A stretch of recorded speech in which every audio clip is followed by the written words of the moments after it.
Yes, we are live. Nobody is in yet. Hello, hello, hello, world. Um, I don't know if we're gonna get people popping in. There are people. There we There's go. Learning for Liberation. Joss, is it Joss or Jess? I can't I see. think Joss, yeah, like Joss Whedon. exact. We don't want to talk about Joss Whedon. It's unfortunate, but It is. It really is. it really is. Hey, y'all, keep on coming in. Thank you. I'm OnyxRose, by the way, for everyone coming in. Hello. Yeah, we'll just let everybody roll on in. Roll on in. Oh, I have theme music. Hold on. Let's see. Can you hear that? Like barely, and only because I have excellent hearing. Okay. Let's see. I can't believe you can't hear that. Okay, no problem. Okay, now that I know you can't hear it, I'll just turn it back down on my end.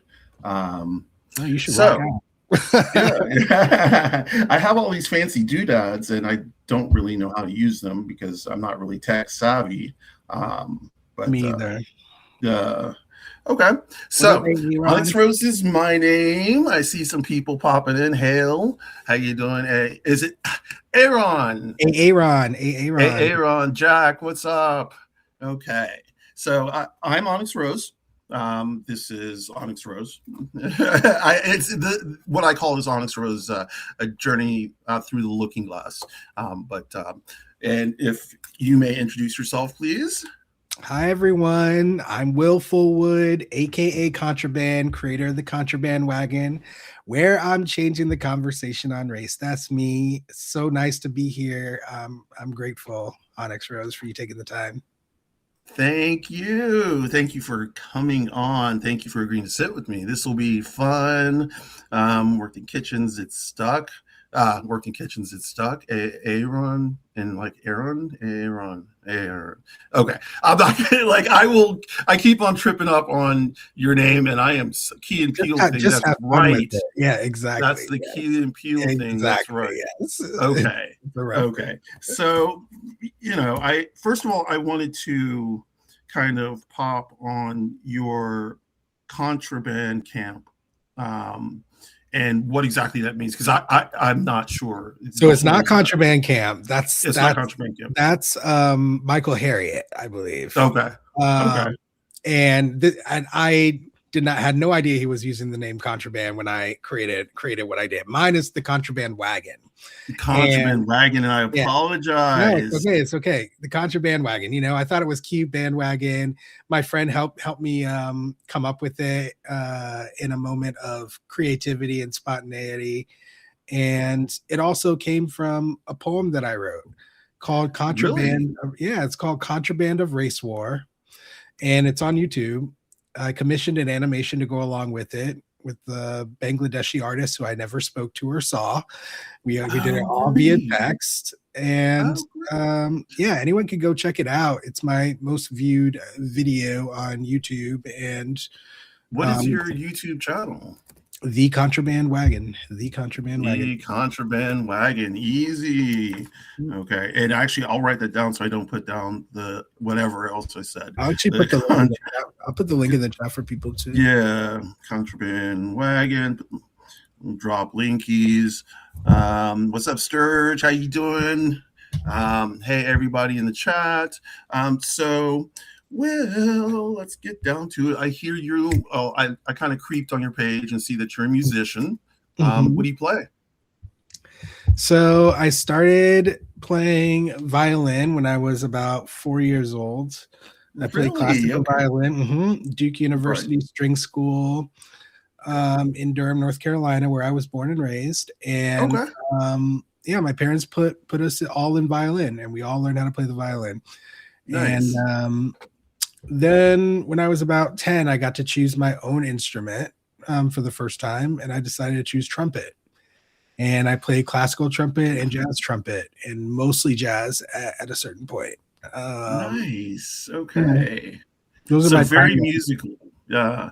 I myself played music. I played the tuba. Right. Yay! I had a lot of puff back then, so I was like, but yeah, no, I wanted to play saxophone, and as it always ends up happening in band when you're in sixth grade, the teacher's like, well, we really need a tuba player. Do you want to play tuba? I was like, well, not really. And she was like, but and so I ended up being first chair, throughout the whole run. But at a certain point I didn't want to march, and they were like, you can't just play some fun, you have to march. And I was like, well, I'm not marching, so I had to stop. But yeah, I've taken cello lessons, viola lessons. I have a wonderful bass guitar right here, which is gathering dust. I have a guitar gathering dust back here as well. yeah. But it's I like that sing. I can sing a little bit, but like I had to practice singing kind of a lot, and I just do it mostly for my own enjoyment. I can sing. I can like harmonize sometimes, maybe, like if I feel like I'm in the right mood, and I hear it in my voice, I can hit the right note. But I'm not really a singer, and I want to be so bad. In my own head, I am like the best singer in the world, and I belt it out in my place. I'm singing all the time. Now, even when I'm outside, forget about the best singer in the world, okay? And let's remember that when you're singing, right?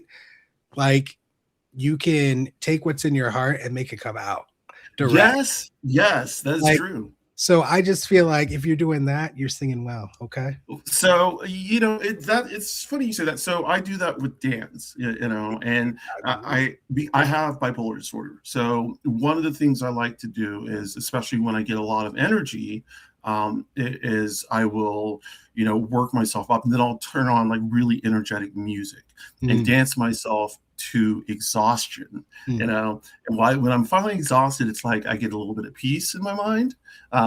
But during the time of dancing, it feels so good too. It's holy. Oh yeah, I know exactly what you mean. I'm a dancer myself. Not professionally or anything, but I lived in New York City for 12 years, and I used to intentionally go out dancing quite a lot to various locations. I had people who were solely people who were dance friends, people I would meet out dancing.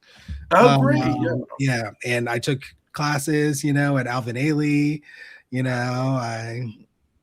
Yes. Really? Absolutely. I did that. You're a dancer. I like dancing a lot. Yeah. I know a lot of professional dancers, and I follow them,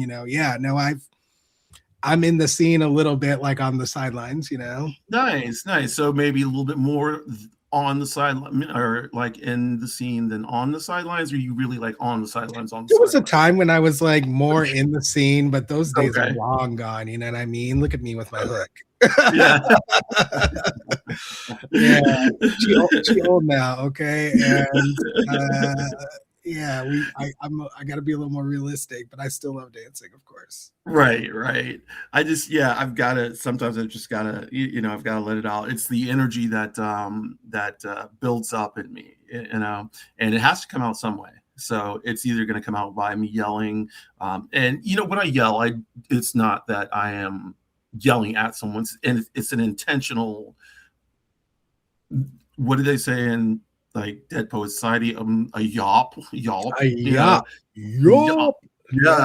I just have to get it out. So, but yeah, I want to switch from the musician part to talk about you and your hubby.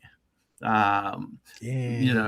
were talking, and if any of this is not okay, just let me know. But we were talking before we started that you've been married for what now, 4 years? No, since December. Since January. Since January. So brand newly married. Okay. Yeah. And I was wondering if married life had changed from unmarried life. And I know it's only been a few months, but is there, I don't know. First, let me back up from there. When you first started dating this man, who is white, right? Mm-hmm, yeah. Have you dated white people before? Yeah, I have. Yeah. My next longest relationship was also a racialized white man. Okay. What were the problems, and what were the problems with you and your husband like in the beginning? Were there any, or was it, is it like, let me tell you, I'm married to Egg. Egg is my partner. We've been together since, well, for 25 years. And, she stayed with me through transition. She had a transition of her own. So she came out as queer herself. But even before that, I was under the guise of a man. People looked at me like a man. I was acting as what I thought a man would act, how I thought a man would act, and and so, but of course, my mom gave me the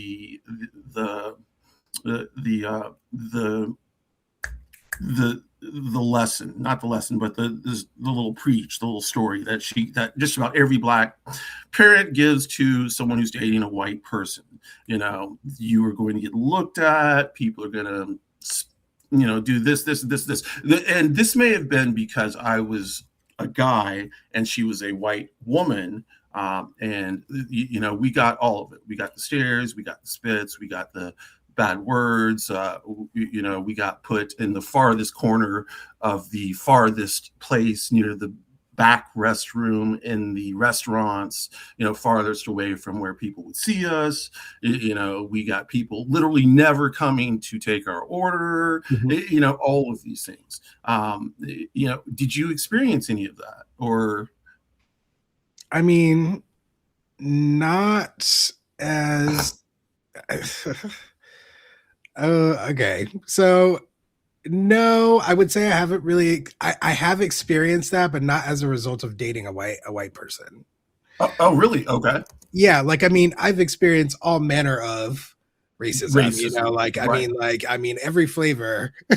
I think I feel like I have tasted. So, yeah, but as far as like anyone telling me anything before I was dating this person or about me dating this person in the past or my husband now, like no one is like in my life like that, Really? like, okay. Yeah, okay. no one's in my life who's going to probably have such a conversation with me. And also I would say,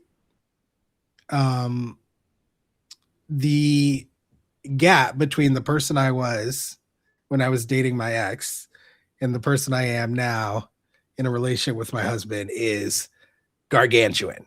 In what manner of speaking? Which ways? Or which in way? my racial evolution, kind of like what I focus on, in my work, right? My anti-racism work, which is my evolution of race consciousness, right? Back then, the first time I met my ex, I met him in a Latino club in New York, in Midtown, and he was the only racialized white person there. I was the only racialized Black person there, and everybody else was Latino, and we found each other in there and we're having a great time. We have so much in common, which is rare for both of us. And, even down to like specific details, we had things that were related in our life. This goes very well for 3 hours. We're drinking, we're dancing, we're having a great time. Near the end of hour 3, as we're dancing, he says the following comment: "The blackest thing about you is the way you shake your ass." The blackest thing about you is the way you shake your ass was the comment.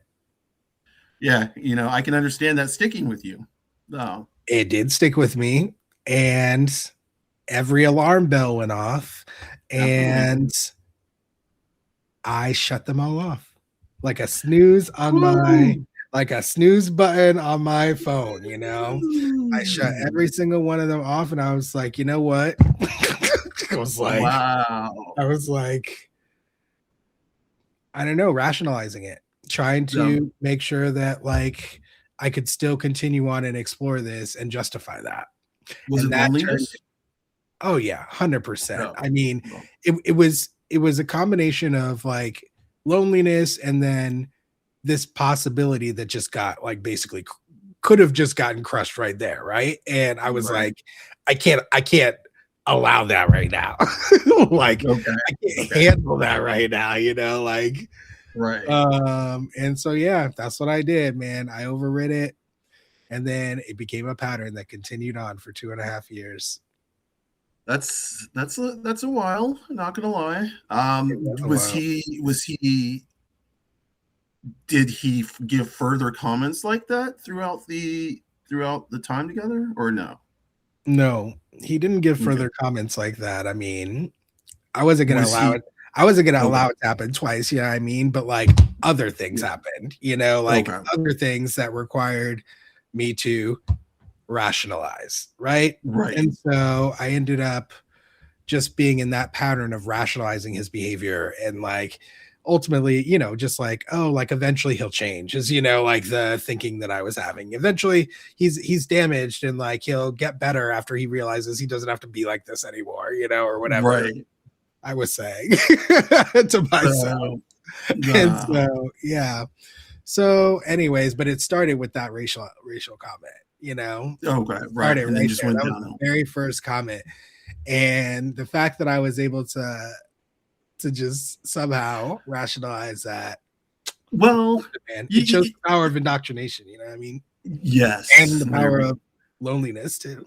Yeah, no. Loneliness is a very big driving factor, and I think it'll make people do a lot of stuff that they wouldn't normally do. That's right. But so your husband, after that relationship, you then I don't know if you've had other relationships, but then you have this relationship with your husband. Anything that you would consider different being an interracial couple?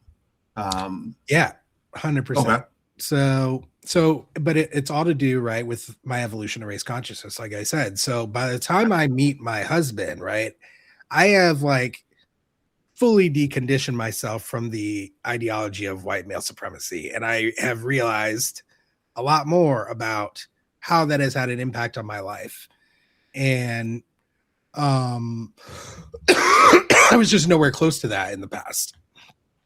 So, anyways, when I met my husband, it was already before we were ever romantically involved. We both had a value of anti-racism.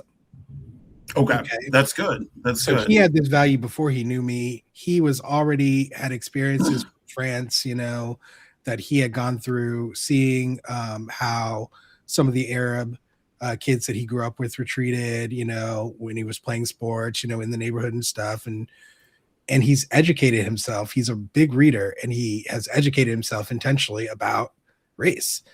So for me, that's miles difference from someone who would make a comment like the blackest you are is when you do, shake your ass. So, Shake your ass. um, Yeah.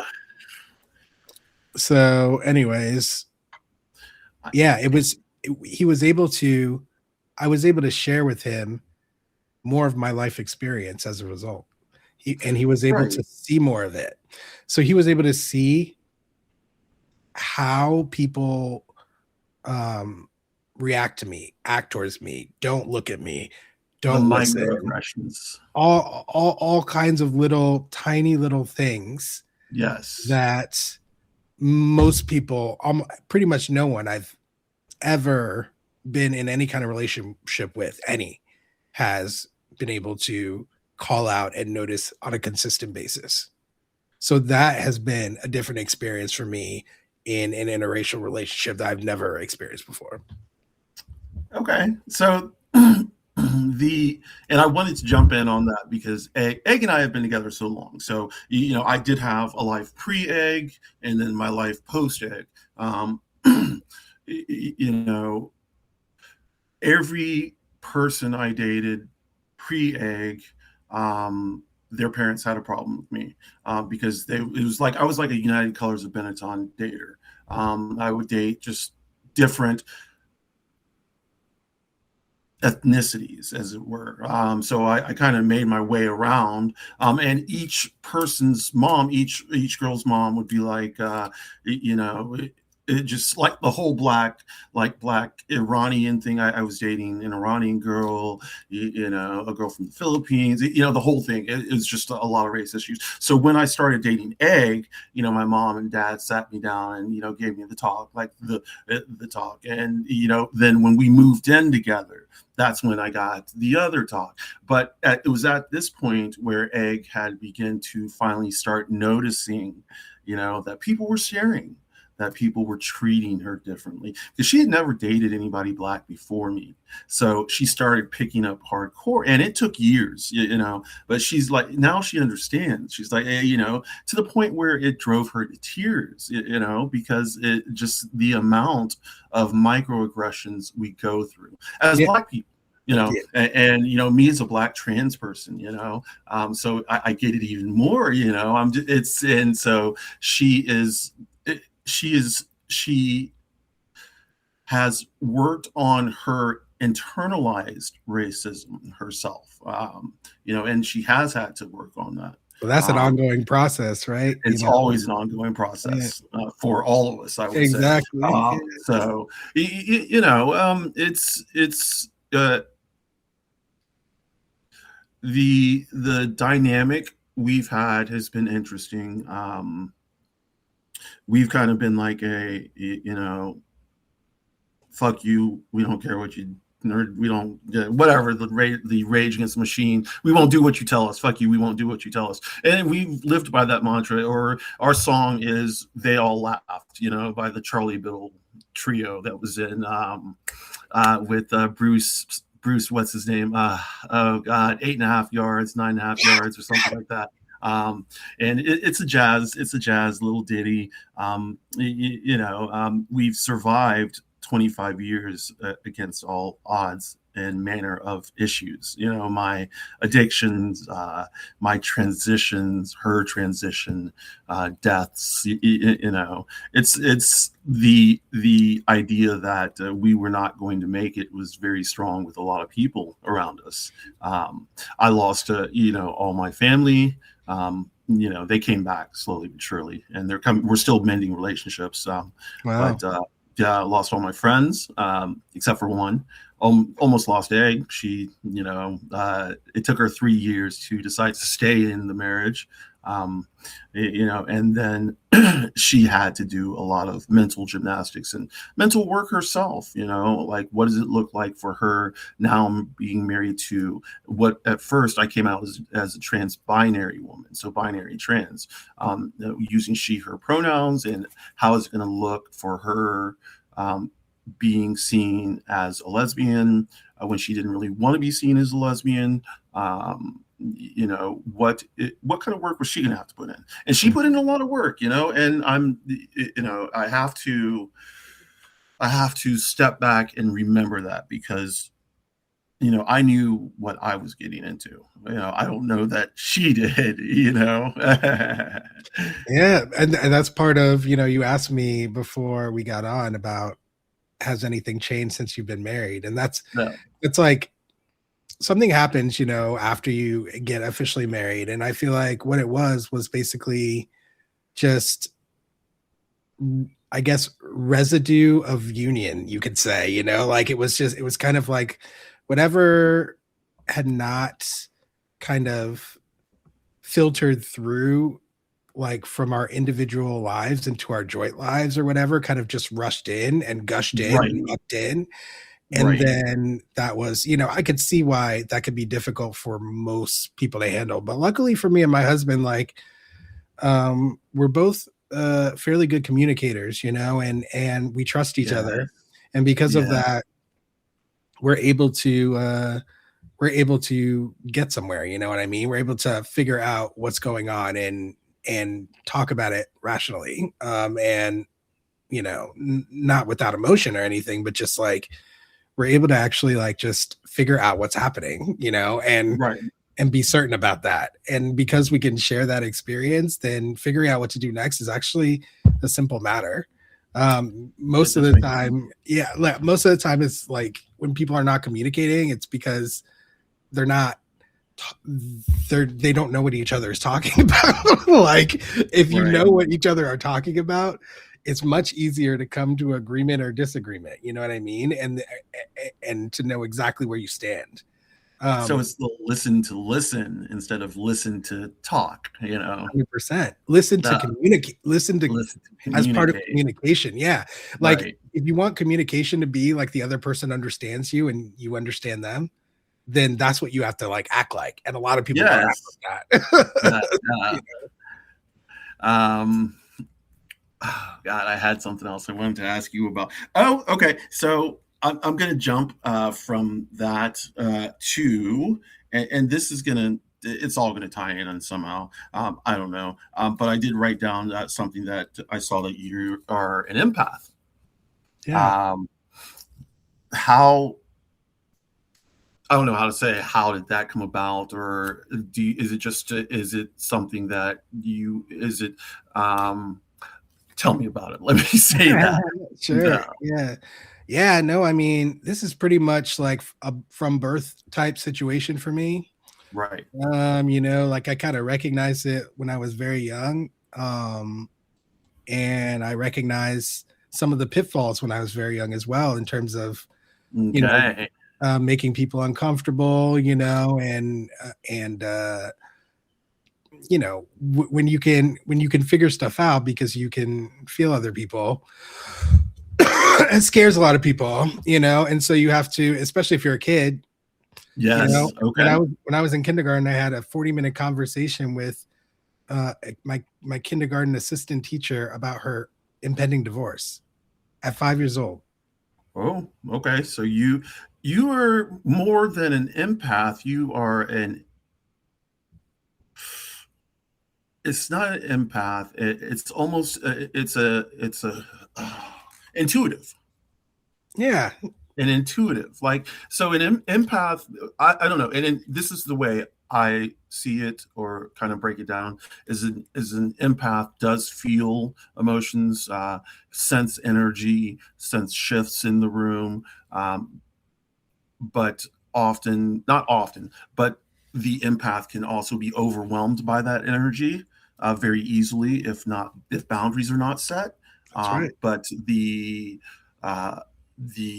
person who is what is the other word I just said? Intuitive. The person who is an intuitive can separate that energy. In other words, keep that boundary without being overwhelmed, and they can look at the big picture and see what's going on. It sounds like that's what you were doing if you were talking at 5 years old about someone's divorce. Well, I mean, it's really hard for me to say what I was doing at that time, okay? Because I couldn't quite understand it myself. Right. I could do it, but I didn't understand it. And it was a fascination even for myself as I was experiencing it. Right. Like, and so upon reflection, what I can say is that I had to train myself to be that way.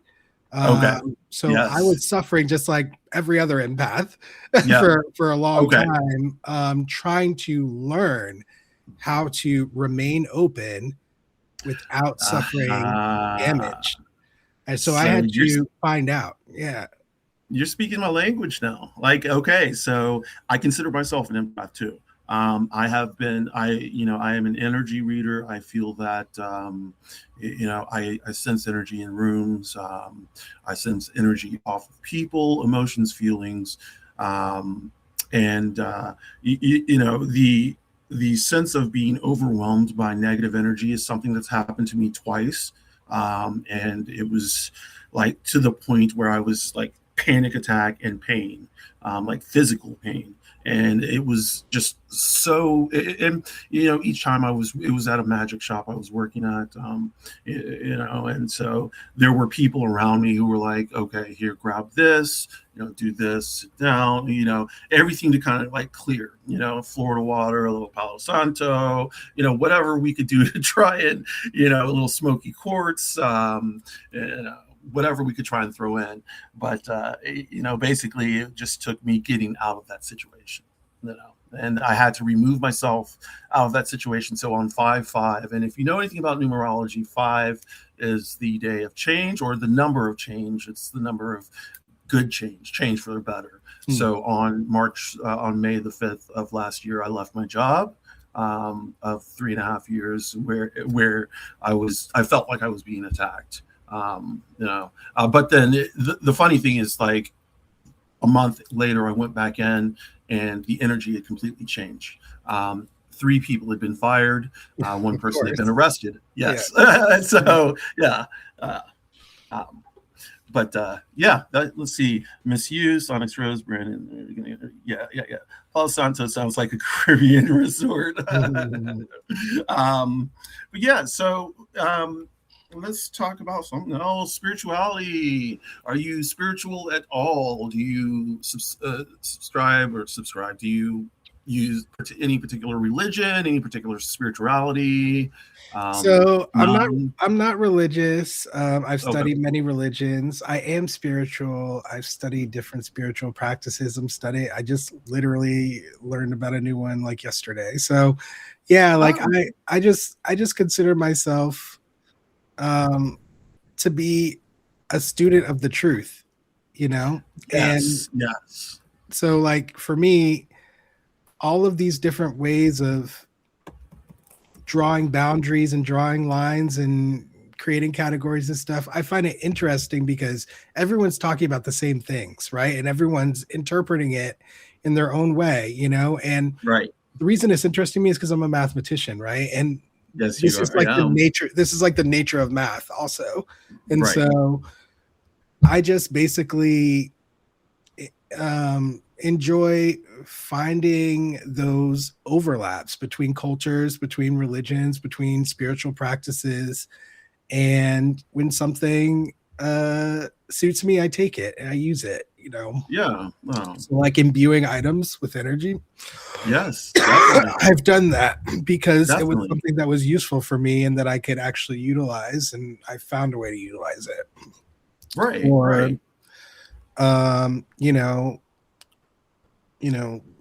whatever people call God, or what I call absolute truth, what some people call the Akashic records, on and on and on and on. You can go on, but like, I've always had a radical relationship with that kind of divine presence since I was really young.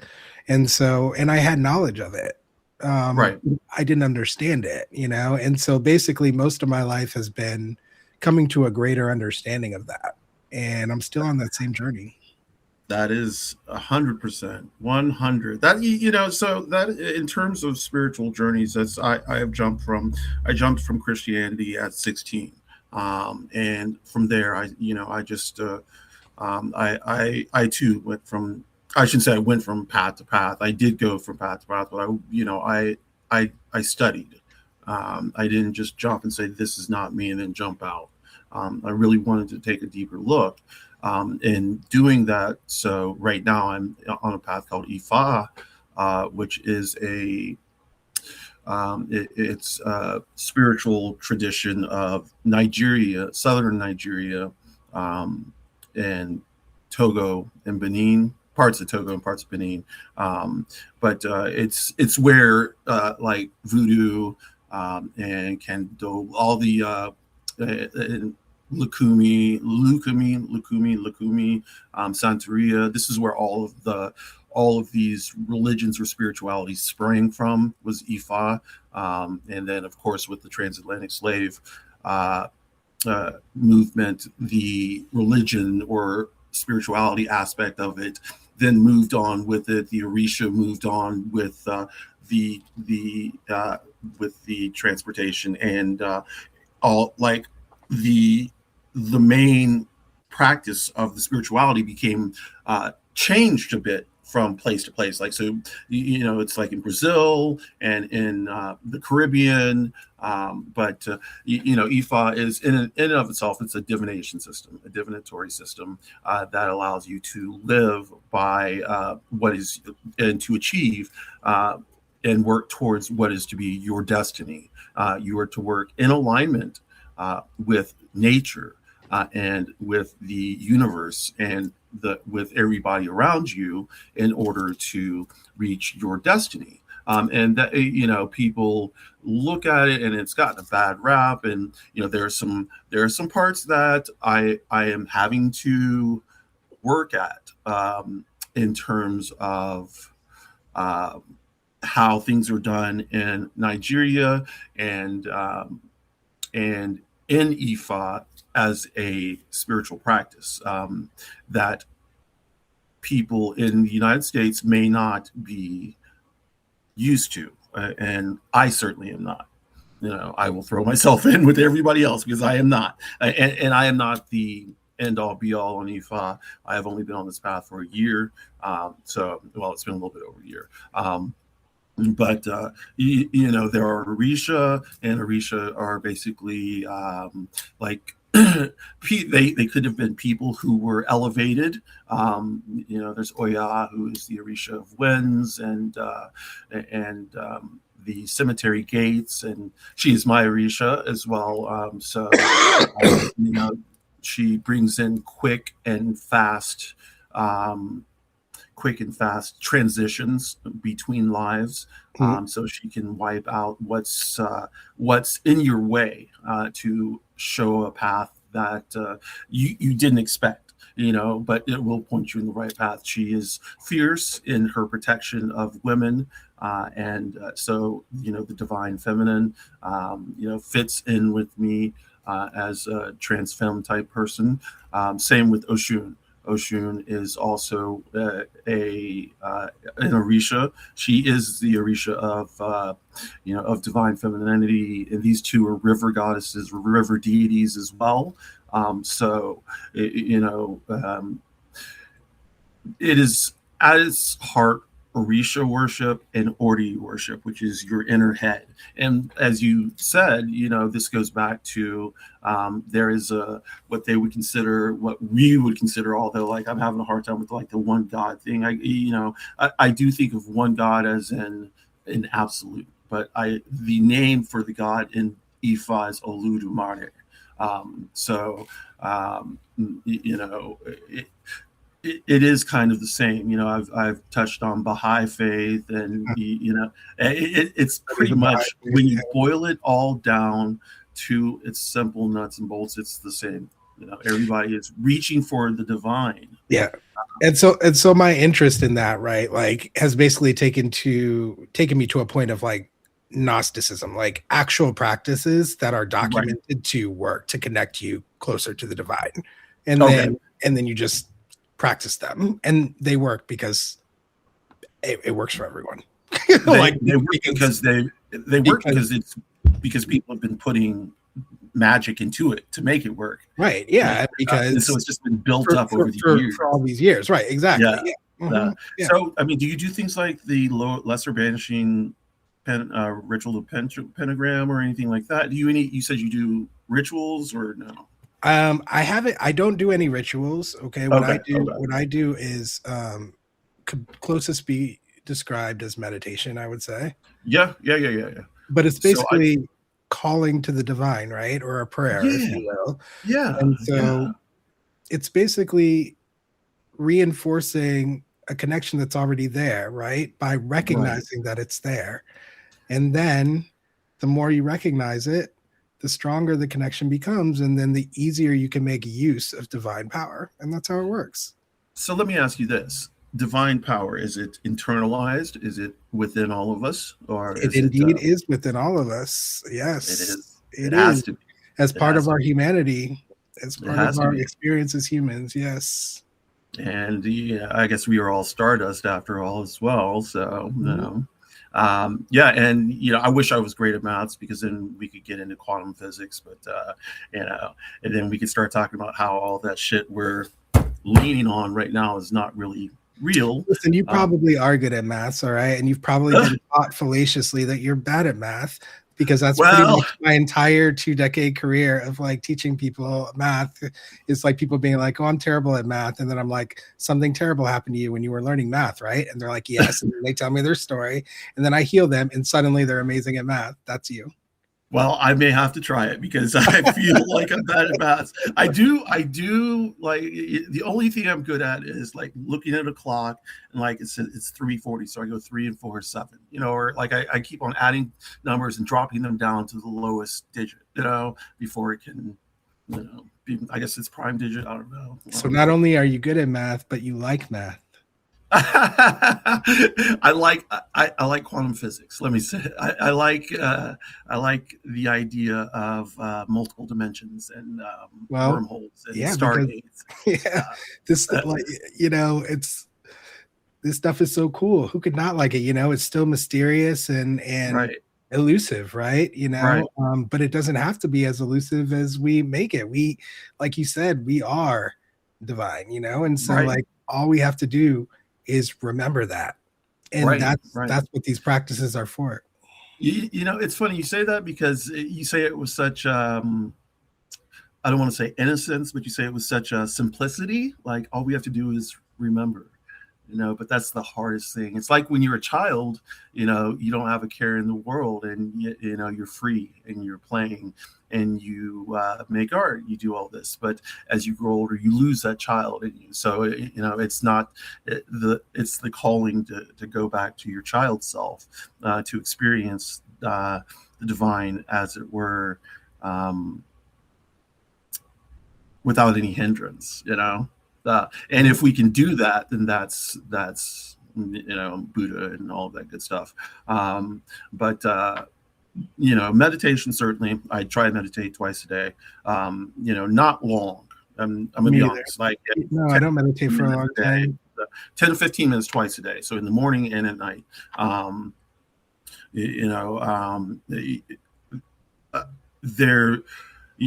My spiritual practices, like I've been doing a lot of work recently. I'm going through some ritual right now that I can't really talk about, but it's it's so interesting in that it's such a far cry from crystals and Wicca, and it's such a far cry. It's like tatvas, these things. It's a lot of ancestor work, which is not necessarily like now it's becoming more when I first started down this path. I don't know when I don't remember the age, but like ancestor worship was not a big thing, except for in the Black community. It was always. Yes. Not in the white community, not in the larger community that I was in. So of course, with my parents, we had ancestor worship because we had our ancestor Bible and all this good stuff. But that's on that.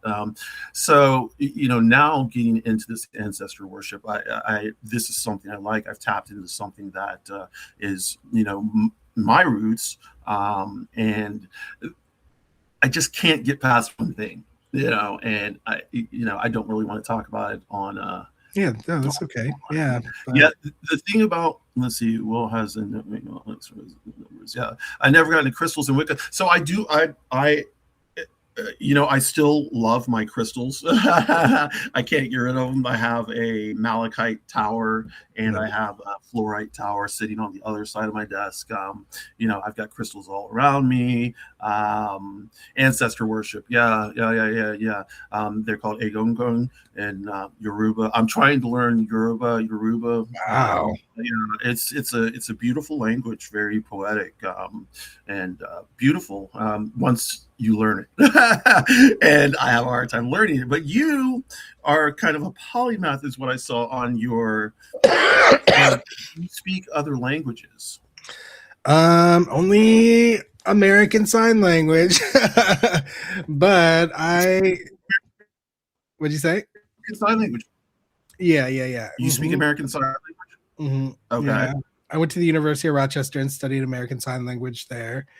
But yeah, no, I'm moving to France, so I have to learn French, right? And so that's what I'm working on right now. Right. But it's okay. So where in France are you moving, if you don't mind me asking, like generally?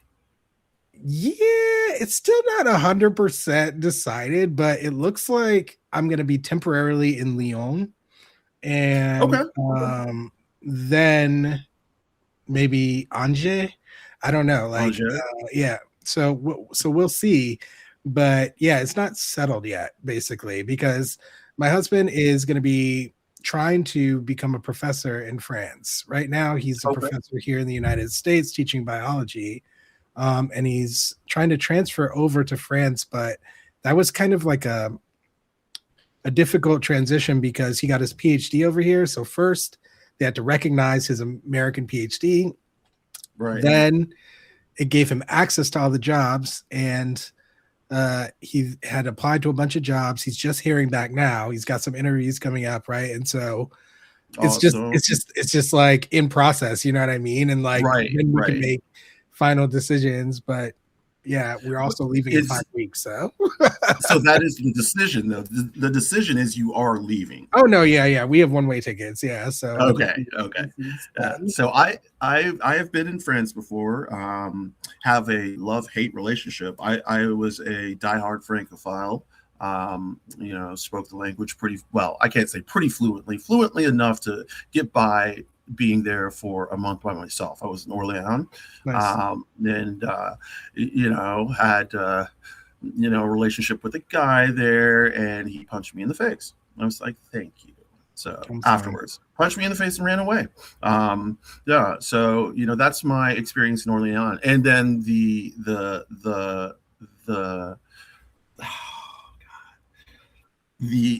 hostel, the person of the hostel I was staying in, they kick you out like at 10 o'clock in the morning or 8 o'clock in the morning. Can't go back until 2. Well, I was done.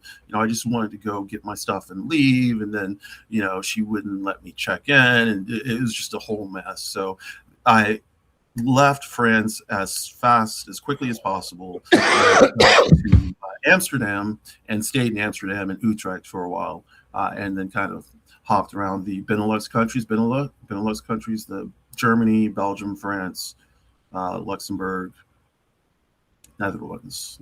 Yeah. But yeah, so I don't know. Traveling's fun. I don't know how I got out of that. I just turned the Bible. Let's see.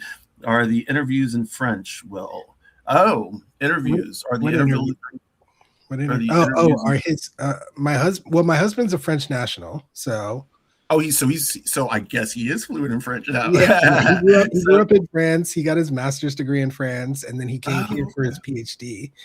Yeah, Oh so wow. yeah, Wait, so how did y'all connect? If because he's teaching biology at the same college that I was teaching math and English. Okay. So So you and we were starting a union together, a union to represent the higher ed faculty, and we became the representatives for all higher ed faculty in the state of North Carolina. oh So shit. yeah, Okay. like we were trying to make something happen, and You made it happen. well, we got pretty far, but he saw a lot of racism. That's what Yeah. happened. He Yeah. saw all kinds of racism come up from the depths to try to grab me and destroy me, Yeah. and he saw it from every angle. And he was the first person who ever saw that happen to me. People don't know until they Yeah, see it, like yeah, intimately. yeah. They No, just yeah, can't understand it.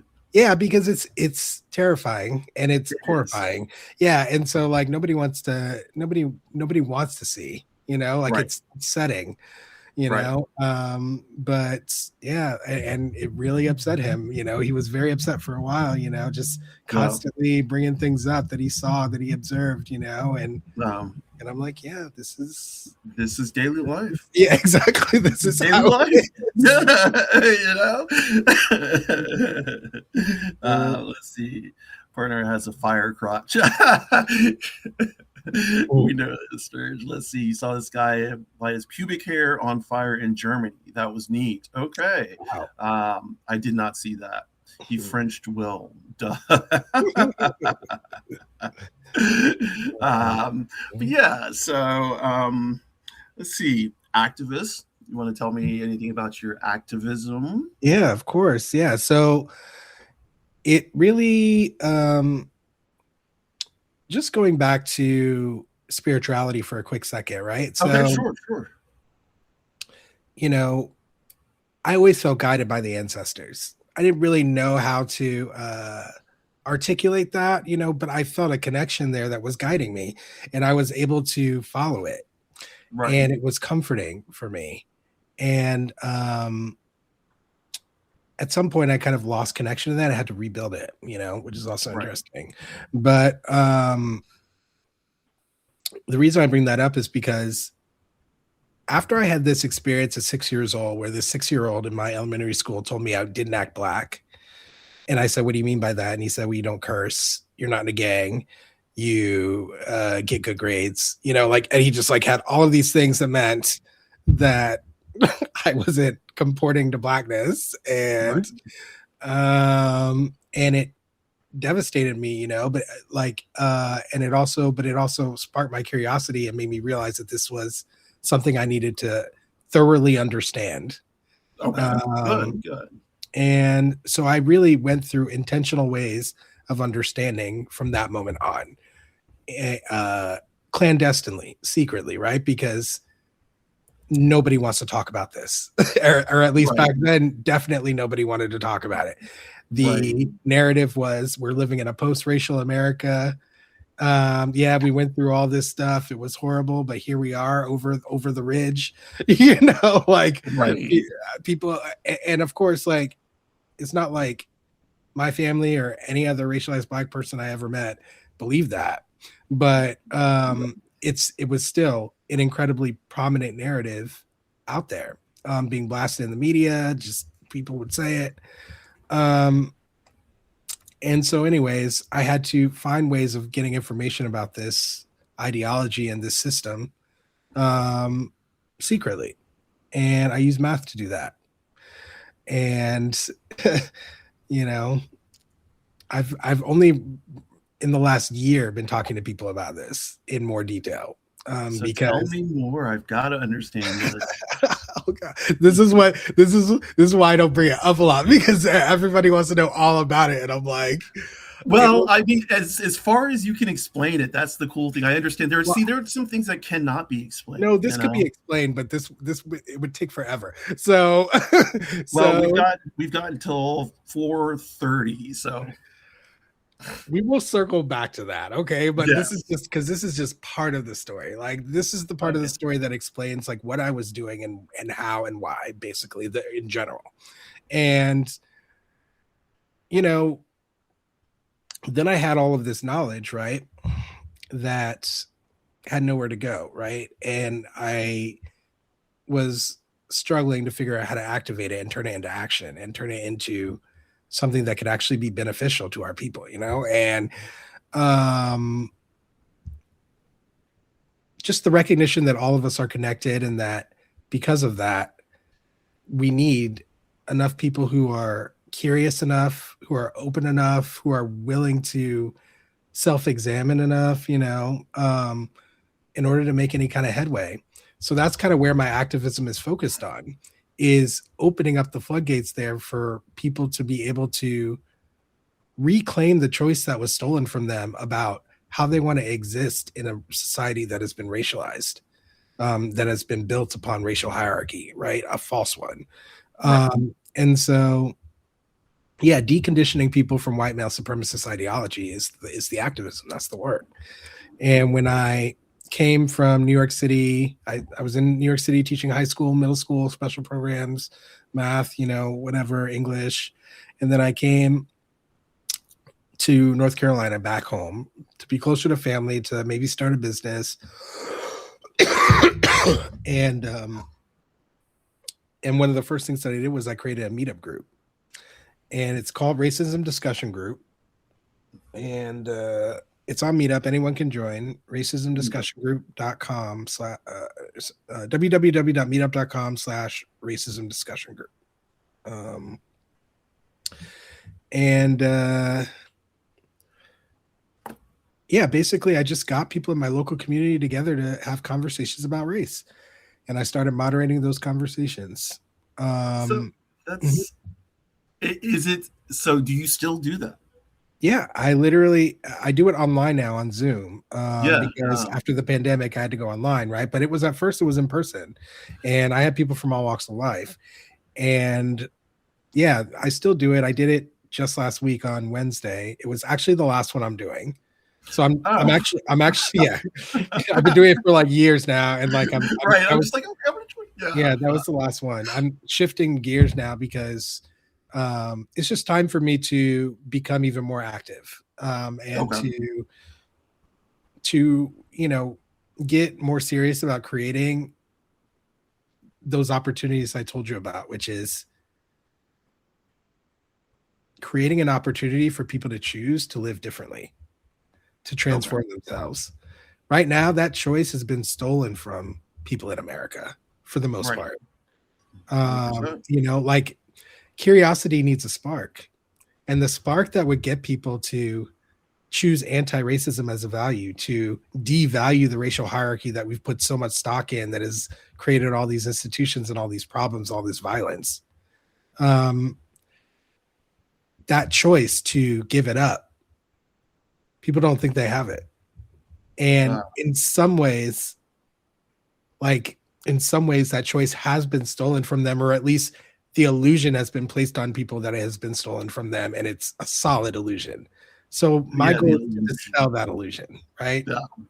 Yeah. So that's the work that I'm doing. I have methods and ways of doing that, also built on all these years of having those conversations, right? And now it's time to go out to the people and use them on a large scale. So that's what I'm put the microcosm into the macrocosm. That's right. I'm gonna spread my wings a little bit now. Spread your wings. Yeah. Okay. This is impressive. Sounds great. But I want to go back to, you said, what did you say about math ancestors? Tell me about that. Or did you want to? Yeah, I was saying that the way I secretly investigated race was by utilizing mathematics. And because, when people think about math, right, they think about numbers primarily, but math is more than just numbers. Math is it's the closest thing we have to the direct divine, Yes. And so, it's something that we can use to get to anything, any place that we want, any knowledge that we want to gain. And most people don't learn of math as being that, right? They learn of it as, I don't know, I didn't learn it that way, right? I came to this understanding a different way. Yeah. I mean, it's taught this way it's not taught this way on purpose, because they want to, anywhere there's power, people want to limit access to that power.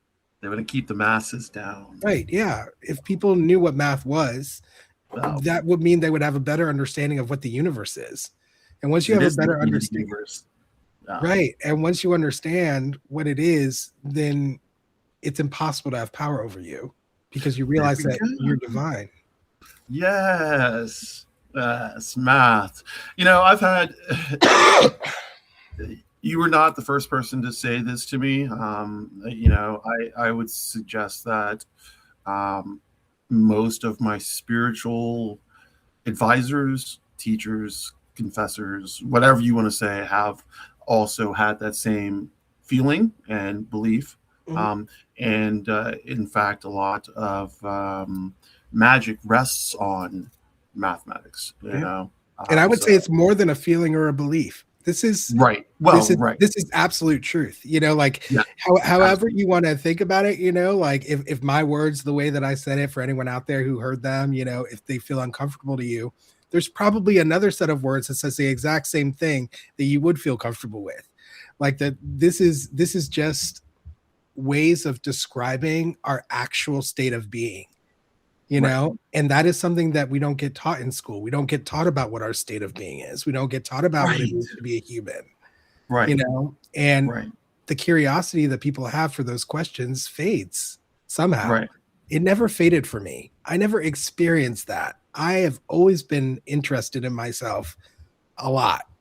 And I've always been investigating myself. And I've never shied away from that, even when it was hard, even when I discover things that I didn't like, even when, I've never wavered from that path. And I just want to get other people to start back on that path, because what people have become is just puppets, puppets for Yeah. people who already know what I'm talking about right now and have decided to use it for evil, basically. Yay. Yeah. Wow. That is a path that, I feel like you go down. First of all, so Matrix, Predator. Do you know anything about this and the connection between them? Say it one more time. Matrix and Predator, Matrix and Predator. the movies. Do I know about the connection between them? Yeah. And if you don't, I'm not going to go into it because I'm not 100% on it. I don't. I mean, I've seen them both. Like I Okay. like them both. So the premise, the basic part is that. Let me see if I can explain this right. The Predator is the prequel to the Matrix, and JC and the Predator, which I've never seen, so I don't know. I'm just trying to remember this. JC and the Predator is, so Sarah Connor in the Predator is Neo's mom, and JC in the Predator is Jesus Christ conscious. So Neo's conscious, and this is all. Wait. You said Sarah Connor in Terminator. Terminator. Thank you. Like I haven't seen any of these movies, so I don't know. But the reason why I say it's interesting is because first of all, the Wachowski women made the movie, and there was this big to do about the script in court with a woman who said that she actually wrote both the Matrix movie and the Terminator movie. I do remember reading about this. Yeah. Okay, and then how this all has to tie in. All this tie-in is also working with dimensions and maths again. So I'm just like, I've been on this trip with multiple dimensions for a long time. I've been trying to astral project, and I know I've done it a couple times, but I guess I'm getting stuck in the problem of trying to do it. But lucid dreaming, astral projecting. Do you do any of these? Or I have, I used to lucid dream quite a lot actually. Okay. When I was a child. Okay. Really don't pretty much ever do it now. Right. I never astral projected. For me,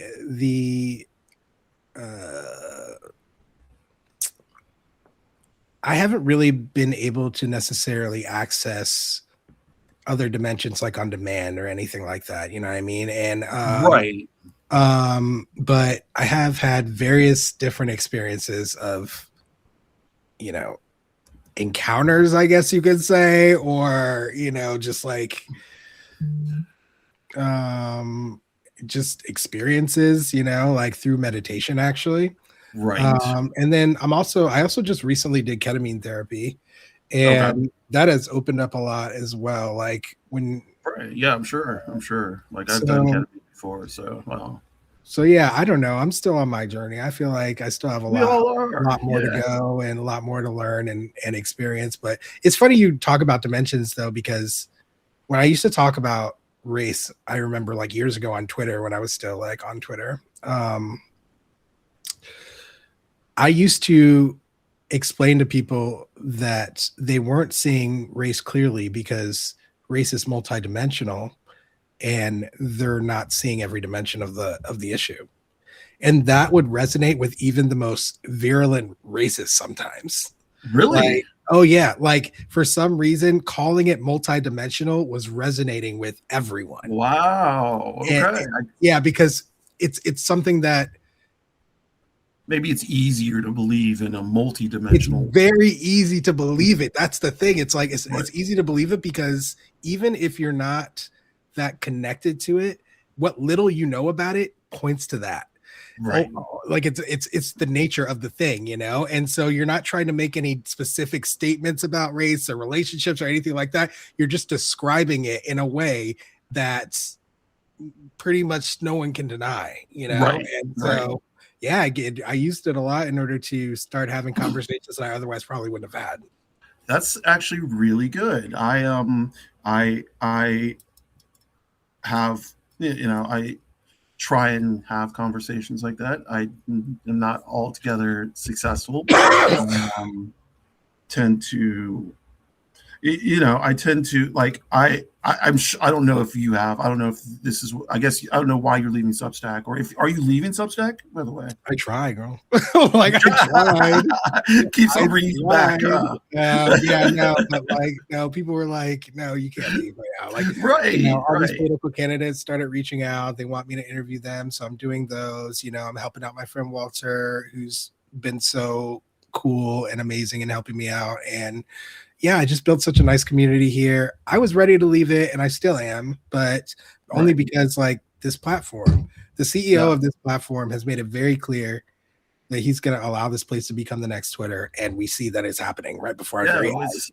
And so like I just don't want to be here for that, and also I think it's just misaligned with my mission at this point. I need to go full strength towards creating what I know I need to create now. And How do you expect to get your your voice out without say Substack lives? I guess you would use YouTube or is it more groundwork? correct. I think Okay, that we need to realize that as amazing as these technologies are, we can't use them in a way that is predictable to our enemies. And because they can control us, they can control who sees us, they can control, it's not like getting on here is going to get my voice out more in a way that I want, you know, how is that? because this place is under control. Because this place is under control by people who do not share my values. That's why. So how would you then go about getting your voice out Eh, I, in a way that you can control it? it's boots on the ground, like you said. Boots on the My ground. goal is live events Yeah. with. Okay. Live events. Yeah. Oh yeah, 100%. Yeah. My goal is live events. Ultimately, I'm going to start in France. I'm going to work with the French people, French revolutionaries out there, and build community Yeah. out there to start. And just kind of show them what I've learned through my research in America and how it's internationally relevant. And Right. from there, I plan to, at the same time, I plan to be organizing a nationwide tour here in America where I go Okay. around the entire country and I'm deconditioning people from white male supremacist ideology live and in person. Get on stage Wow. with me and I will do it. I will show you, you know. I don't Wow. yeah, I think the time for lectures, the time for these things, there's still a place for them, of course. Like there's always different ways to learn, but the truth of the matter is like this is an emergency situation at this point, and if something isn't Right. done, like no revolution is going to be possible unless we take care of this, Right. unless we realize that this ideology, which has lasted for generations and generations, like if we don't treat it like the threat that it actually is, then we're not It's going to gonna be able overrun. to. Yeah, it will always come out on top because that's the way that it was built. Right. But we have the power, I believe, for the first time in history since this ideology took hold, to dismantle it. And so I'm going to take it. I'm going to take that. Do you see a way forward without bloodshed? No, Neither absolutely. do I mean, bloodshed is all around us, I. OnyxRose. Yeah. Like Do you see people a way are dropping forward? dead all around us. Yeah. Like we can't. We I, can't. I guess I should say, do you see a way forward without bloodshed of the administrative cabinet? Um, In other words, are we going to have to forcibly remove people? I mean, yes. I Yeah. mean, I don't, will that require bloodshed? I don't know, but like, yeah, no, these people will only be taken out by force. Yeah. Yes, by a greater force. Absolutely.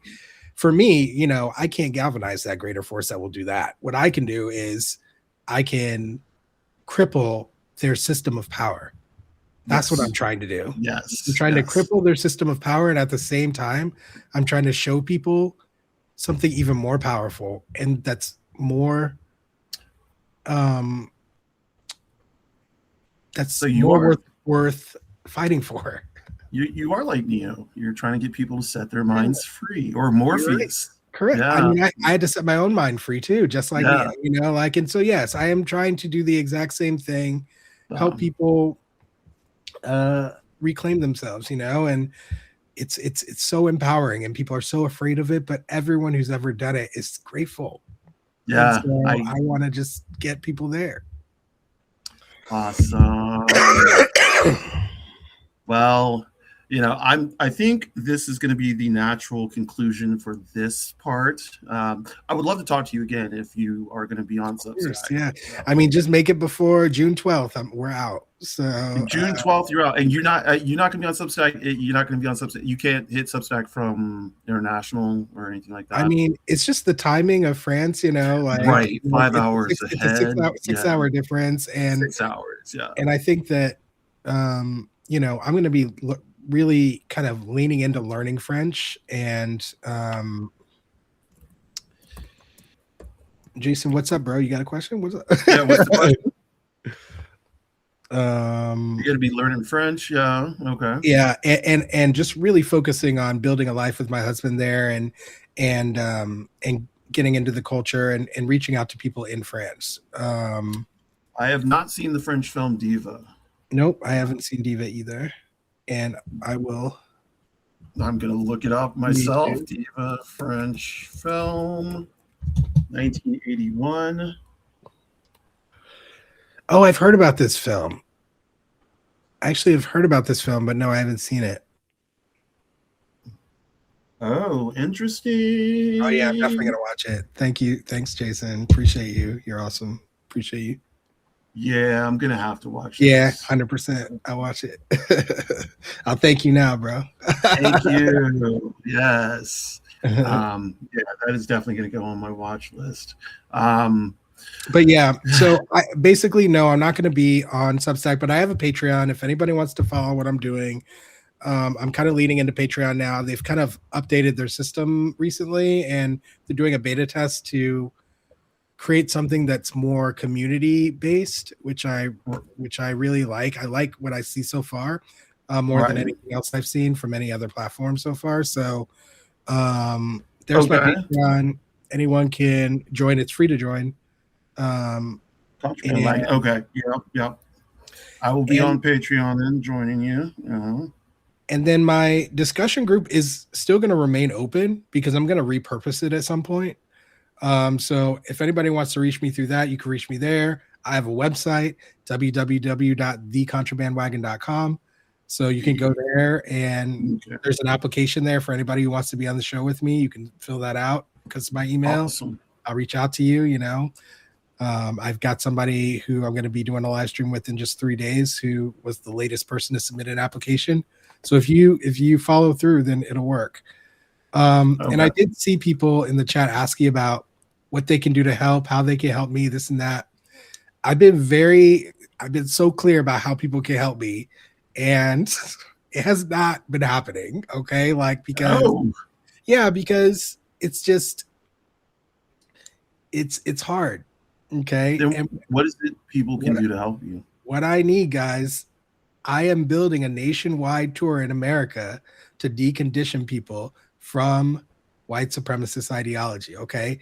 That is a very difficult thing to do in a country that has loved to integrate white male supremacist ideology into every aspect of our lives here, into the very ground like that. We're on. Yeah.